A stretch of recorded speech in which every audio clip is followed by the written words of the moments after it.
Assalamualaikum warahmatullahi wabarakatuh. Salam sejahtera bagi kita semua.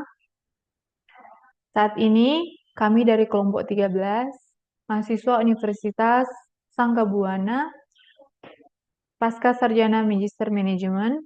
Di sini kami ditugaskan untuk membuat artikel dari mata kuliah bisnis di bawah bimbingan Dr. Farida Yuliati, SHSEMM. Dan kelompok 13 terdiri dari Dr. Gigi Christine Sumarau, Dr. Gigi Ayu Walean, dan Nada Yuli Santina. Kami mengangkat judul Tantangan dan Hambatan Pembangunan Menuju Netral Karbon. Pendahuluannya, perubahan iklim sebagai tantangan global utama di abad ke-21, di mana netralitas karbon menjaga keseimbangan antara emisi karbon dan penyerapan karbon untuk tujuan global mencapai netralitas karbon sesuai kesepakatan di Paris tahun 2015 untuk membatasi pemanasan global di bawah 2 derajat Celcius. Hambatan utamanya yaitu ketergantungan bahan bakar fosil, kemudian terbatasnya pendanaan untuk energi terbarukan, kemudian teknologi yang belum berkembang, kebijakan yang tidak sinkron, dan rendahnya kesadaran masyarakat. Tantangan dalam transisi menuju netralitas karbon di sini yang pertama yaitu ketergantungan pada bahan bakar fosil, di mana 80% energi global pada tahun 2023 masih bergantung pada fosil. Kemudian negara-negara seperti negara Cina dan India masih menggunakan batu bara sebagai sumber utama. Yang kedua yaitu terbatasnya pendanaan untuk energi terbarukan. Diperlukan investasi kurang lebih 4 triliun USD per tahun untuk bisa mencapai netralitas karbon.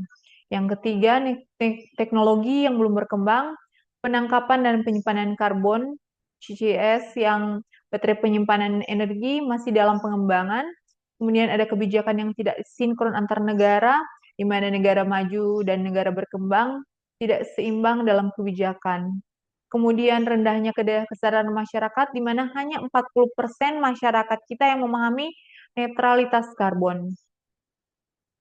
Kemudian untuk analisis hambatannya di sini, yang pertama ketergantungan pada bahan bakar fosil, dampaknya meningkatkan emisi karbon, memperlambat transisi, kemudian yang kedua terbatasnya pendanaan, yang berdampak menghambat pengembangan infrastruktur energi, yang ketiga teknologi yang belum berkembang, berdampak membatasi penyimpanan energi terbarukan, yang keempat kebijakan yang tidak sinkron, di sini menghambat koordinasi kebijakan internasional, serta yang kelima rendahnya kesadaran masyarakat, di sini berdampak mengurangi penerimaan kebijakan dan perubahan perilaku.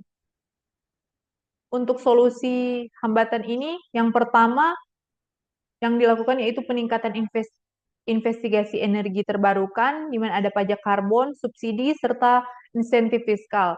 Yang kedua, pembentukan mekanisme pendanaan global, Green Climate Fund.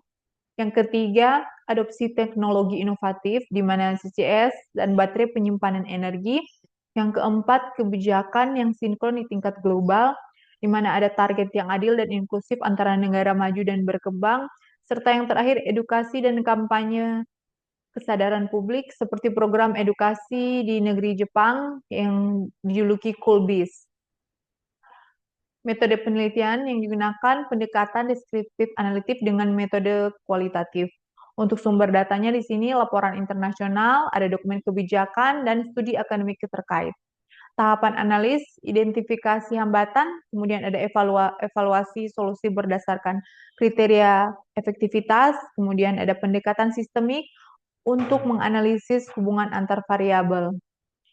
Hasil analisis di sini, hambatannya yaitu ketergantungan pada bahan bakar fosil, kemudian ketergantungan yang tinggi pada bahan bakar fosil terutama di negara-negara berkembang, berdampak menghambat transisi ke energi terbarukan, meningkatkan emisi karbon, dan memerlukan waktu yang lama untuk mengganti infrastruktur energi konvensional.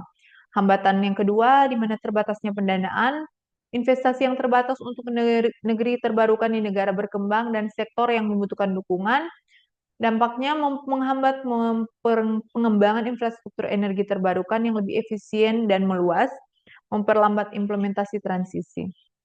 Yang ketiga, teknologi yang belum berkembang. Di sini, teknologi energi terbarukan dan penyimpanan energi seperti baterai dan CCS yang masih dalam tahap pengembangan. Dampaknya membatasi kapasitas penyimpanan energi terbarukan yang tidak dapat diprediksi dan menghambat implementasi yang lebih luas. Yang keempat, kebijakan yang tidak sinkron, di mana kebijakan global yang tidak konsisten menyulitkan kebijakan yang tidak konsisten, misalnya target negara maju yang ambisius tidak diikuti oleh negara berkembang, dampaknya menyulitkan penerapan kebijakan terkoordinasi dan memperlambat implementasi kebijakan energi bersih global. Yang terakhir, kesadaran dan partisipasi masyarakat. Di sini rendahnya pemahaman dan partisipasi masyarakat terhadap pentingnya transisi energi dan netralitas karbon berdampak menghambat penerimaan publik terhadap perubahan kebijakan dan perilaku yang diperlakukan untuk mengurangi jejak karbon. Untuk pembahasan di sini, ketergantungan fosil negara besar seperti negara Cina dan India itu masih menggunakan batu bara. Untuk pendanaan energi terbarukan, kita membutuhkan kurang lebih 4 triliun USD per tahun.